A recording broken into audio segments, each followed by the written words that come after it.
Bapak Ibu yang dikasihi Tuhan Yesus Kristus, apa kabarnya? Saya berharap kita semuanya dalam kondisi yang baik, tidak kurang suatu apapun, walaupun situasinya masih jauh dari apa yang kita harapkan. Kita saat ini ada di masa transisi untuk menuju new normal. Biarlah kita bisa tetap bersabar, kita bisa menahan emosi ya, walaupun masa transisi, tapi kita semuanya dalam emosi yang baik.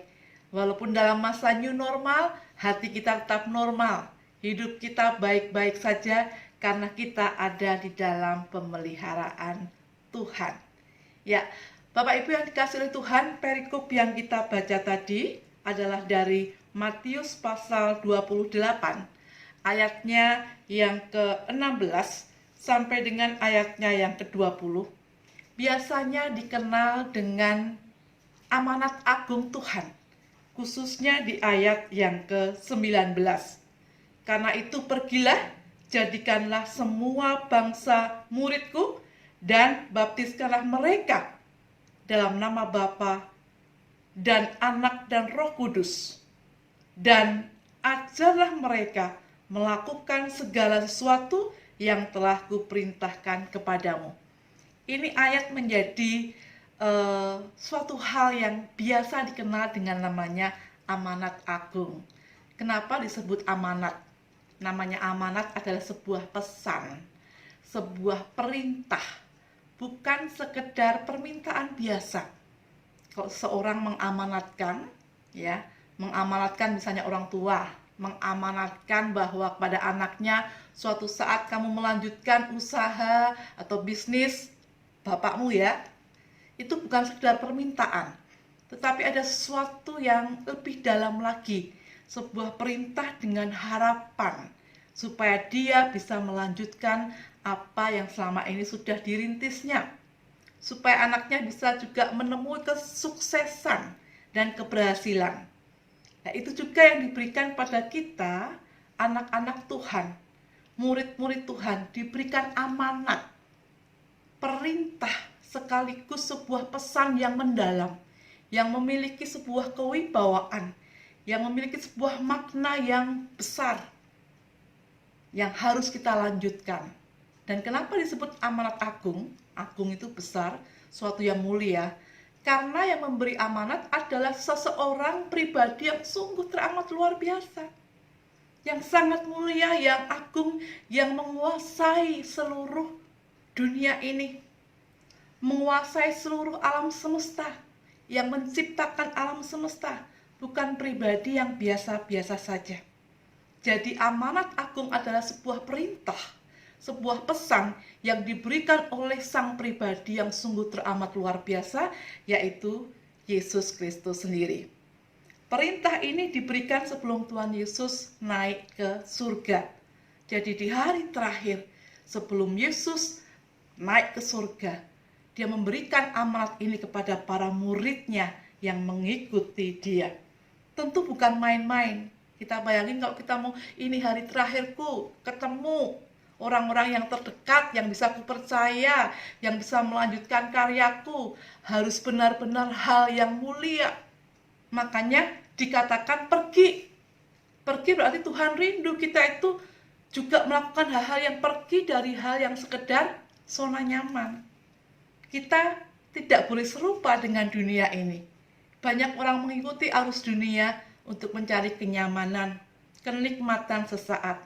Lah kita, orang-orang yang percaya di dalam Tuhan, yuk pergi. Kita mau menjadi alatnya Tuhan. Untuk apa? Mempersaksikan. Untuk menunjukkan siapa yang ada di dalam diri kita, yaitu Kristus sendiri. Ya, kita diminta untuk pergi, baptiskanlah. Saya kan bukan pendeta. Kayak yang baptis kan pendeta. Artinya baptis sudah meterai, tanda kalau kita menjadi orang percaya. Tanda kita menjadi orang Kristen. Tunjukkan kepada banyak orang yang kita jumpai di mana-mana tempat bahwa kita itu orang Kristen, pengikut Kristus. Cirinya apa? Dikatakan tadi, lakukan apa yang sudah kuajarkan, perintahkan pada mereka untuk melakukan apa yang sudah kuajarkan. Pertanyaannya, kita mengerti enggak apa yang sudah Tuhan ajarkan dalam kehidupan kita. Hidup dalam kasih, mewartakan keselamatan yang sudah kita terima. Nah, kalau kita tidak mengerti, ya bagaimana kita akan memerintahkan kepada orang lain? Luar biasanya kasih Kristus dalam kehidupan kita. Yesus hadir tidak hanya untuk menyelamatkan kita, tapi kita juga diminta untuk melanjutkan karya Kristus itu, supaya semakin banyak orang, dikatakan tadi, segala bangsa, jadikanlah semua bangsa muridku. Artinya semakin meluas yuk. Jangan serupa dengan dunia ini. Itu artinya pergi. Jangan cuma diem di tempat dunia ini saja. Artinya tidak menyenangi hal-hal duniawi. Tidak ikut larut dalam dosa duniawi.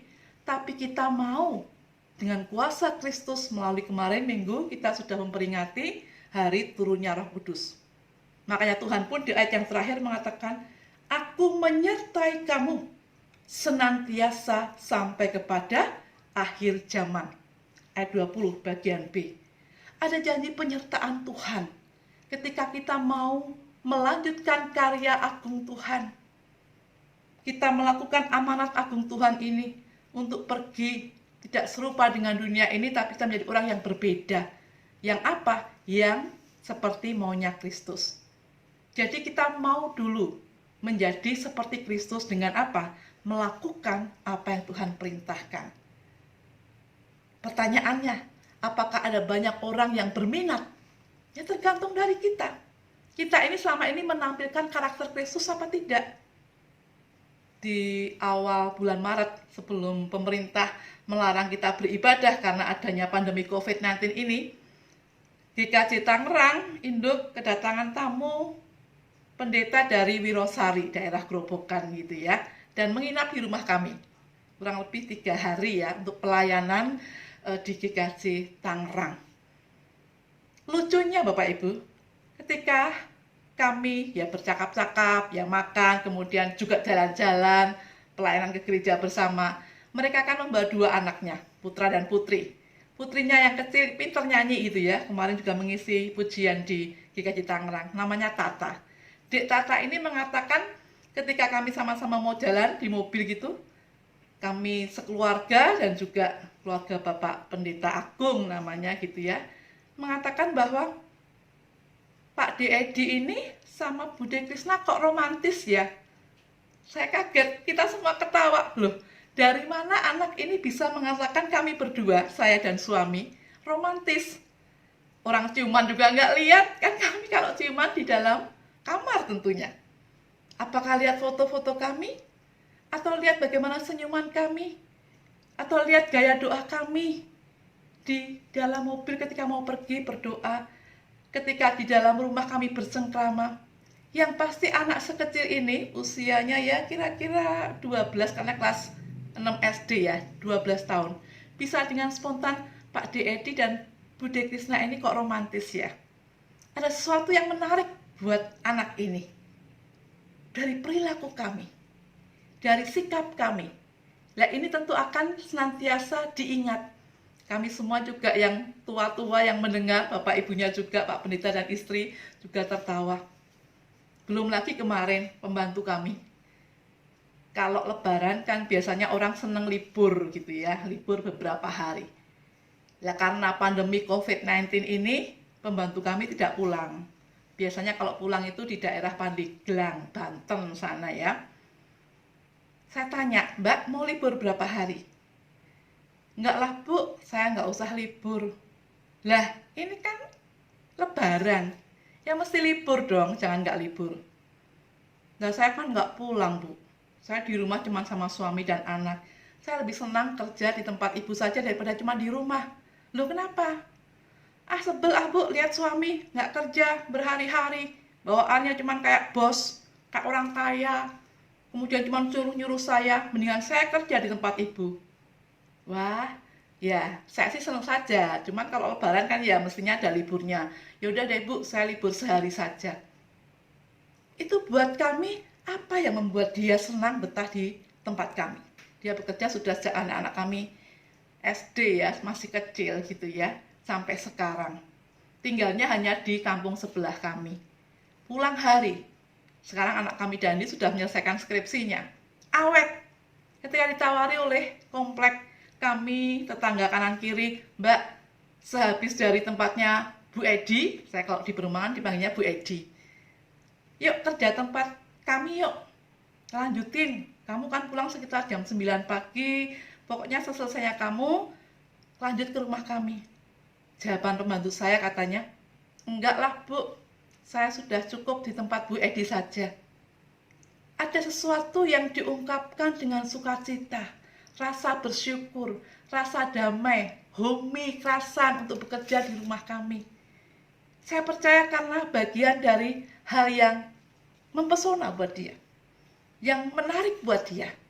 Nggak tahu senyuman saya, atau hal-hal yang lain saya sendiri tidak tahu. Tapi dia mengatakan saya nyaman di rumah ibu, dan mendingan saya nggak usah libur lebaran. Walaupun akhirnya saya minta tolong dong libur, akhirnya dia libur di hari yang pertama saja. Saya senang. Nah ini Bapak Ibu yang sebetulnya dari hal yang kecil, kita bisa menjadi karya Allah yang melanjutkan bagaimana karya agung itu, bagaimana amanat agung itu, mulai dari diri kita hal-hal yang kecil. Ya, jadi pergi bukan kemudian kita pergi keluar kota atau kita pergi ke luar bangsa yang lain, tapi yuk kita ini pergi dari sifat-sifat duniawi yang nggak baik, yang egois, yang hanya mengedepankan hedonisme. Kemudian kita diminta untuk membaptiskan, bukan berarti kita harus pendeta, tetapi baptis itu meterai, tanda orang Kristen. Yuk tunjukkan karakter Kristen itu seperti apa, yang penuh kasih, yang rendah hati, yang mau melayani, mau berkorban. Kemarin Lebaran kami mencoba menunjukkan cinta kasih kami kepada orang-orang yang di sekeliling kami. Kami memberi parsel tetangga untuk Lebaran kanan kiri kami, ya seminggu sebelumnya atau 5 hari sebelumnya. Dan apa yang terjadi? Pas malam takbiran sehari sebelum Lebaran, rumah kami penuh dengan yang namanya rendang. Dengan yang namanya opor, kemudian sambal goreng kentang hati gitu ya. Ada hatinya, ada ampelannya, kemudian ada sayur labu. Ketupatnya lebih dari 10 karena dari keluarga ini ngasih 4, dari keluarga ini ngasih 5, dari keluarga ini ngasih 3. Sampai akhirnya kami pun memberikan ke tetangga sebelah yang sama-sama orang Kristen tapi dari Ambon yang tidak begitu dikenal kanan kiri. Karena begitu banyaknya kebaikan yang mereka berikan pada kami. Karena apa? Karena kami pun memberikan kebaikan buat mereka. Nah ini loh, cinta kasih Tuhan yang luar biasa. Dia memberikan kasihnya dengan memberikan Tuhan Yesus lahir di dunia, menyelamatkan kita. Tetapi Tuhan tidak mau berhenti pada kita. Tuhan mau kita melanjutkan karya keselamatan itu. Jadikanlah semua bangsa muridku, baptiskanlah mereka di dalam nama Bapa, Putra, dan Roh Kudus, dan perintahkan mereka melakukan apa yang sudah aku ajarkan. Dan ketahuilah, aku menyertai kamu senantiasa sampai kesudahan. Jadi kalau ada penyertaan dari Allah, ada penyertaan dari Tuhan, apa yang kita harus takutkan dan ragukan? Tuhan tahu nggak mudah untuk menjadi agen penyelamat, menjadi alatnya Tuhan di tengah dunia ini. Kadang kita harus merasa kelelahan secara emosi. Mungkin kita menguras air mata kita, secara fisik juga. Waktu kita, privasi kita. Kita capek, ada banyak rintangan yang lainnya. Tetapi janji penyertaan Tuhan sungguh nyata. Allah tahu karena akan ada tantangan, akan berat menjalaninya, maka dia mengatakan, aku akan menyertai engkau, aku akan menyertai kamu senantiasa sampai kepada akhir zaman. Artinya selama-lamanya, sepanjang hidup kita, Allah akan menyertai kita. Kalau minggu yang lalu kita sudah memperingati bersama-sama turunnya Roh Kudus, hari di mana kita menerima penyertaan dan kuasa Tuhan yang luar biasa. Karena ada firman Tuhan yang mengatakan bahwa ketika Roh Kudus itu turun di atas kamu, kamu akan punya kuasa. Berarti kita mampu melakukan karya-karya Tuhan termasuk karya Allah yang luar biasa ini. Amanat agung Tuhan yang diberikan kepada kita untuk kita lakukan. Mari, jangan menjadi orang yang serupa dengan dunia ini. Artinya kita pergi, kemudian ketika kita disuruh membaptiskan, berarti kita menunjukkan jati diri kita sebagai orang Kristen. Hidup sesuai dengan firman Tuhan. Hidup dalam kepenuhan Roh Kudus. Ya, ada kan lagu yang mengatakan, ku rindukan Roh-Mu bekerja saat ini Tuhan. Ku rindukan Kau pun mengurapi saat ini Yesus. Kita merindukan ada Roh Kudus Tuhan yang menyertai kita. Ada Roh Tuhan yang mengurapi kita, memampukan kita semuanya, anak-anak Tuhan, jemaat di GKJ Bumi Indah, untuk melanjutkan karya Tuhan yang agung ini. 3 tugas yang luar biasa. Untuk lari, ya, kita melakukan dengan segala kekuatan. Lari itu kan nggak loyo, tapi dengan segenap kekuatan yang ada. Kemudian untuk memeteraikan, kasih tanda nih loh aku orang Kristen. Kemarin ketika saya memberikan satu bingkisan untuk tukang sayur yang keliling, mbak-mbak tukang sayur gitu ya di komplek kami, dia mengatakan, Bu, ibu itu kan bukan orang Muslim toh? Iya bukan, aku orang Kristen, saya bilang gitu. Kok ngasih saya kue? Emang kenapa? Saya bilang gitu. Ya enggak, saya juga ada yang ngasih, tapi kan ibu-ibu situ yang pakai jilbab itu. Kalau ibu saya lihat kan bukan Muslim, tapi kok setiap tahun ngasih saya kue kering itu loh Bapak Ibu, yang dari kaleng gitu, kemudian ada sirup, kemudian ada minyak gitu ya. Dia mengatakan ibu kan bukan Muslim, artinya ibu ini Kristen, kok ibu melakukan hal seperti untuk saya orang Muslim? Karena ada kasih, karena saya melakukan apa yang Tuhan perintahkan di dalam kehidupan saya. Karena kami sekeluarga rindu menjadi berkat, mempersaksikan sesungguhnya siapa Kristus yang ada dalam keluarga kami dan diri kami. Contoh-contoh yang simple yang saya ceritakan kepada Bapak Ibu, itu merupakan kita melanjutkan karya Tuhan.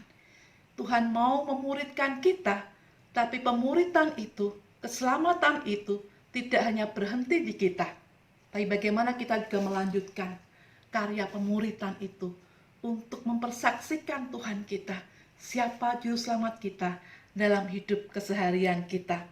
Biarlah firman Tuhan yang singkat ini boleh menguatkan setiap kita, menginspirasi setiap kita untuk menjadi murid-murid yang setia, pelaku-pelaku firman yang setia.